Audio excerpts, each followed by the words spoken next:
kaya siya nagtatrabaho ngayon? Naglalako ng tinapay yung pampandesal sa mga subdivision na malapit dito sa atin. Kinikita ba naman, pare ko? Sa awa ng Diyos, kumikita naman at nakalaraos din. Siya pala, paring Chris.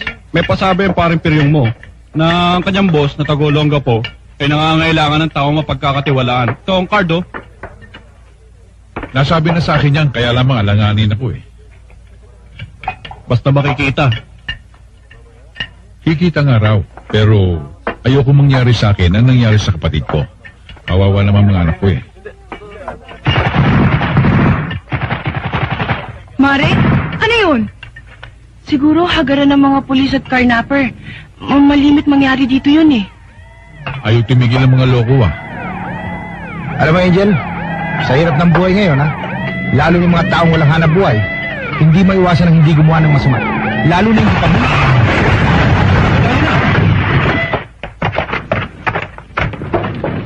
Chris, tingnan natin. Tayo na. Sige, kayo na lang. Baka meron pa mga kilala sa akin, eh.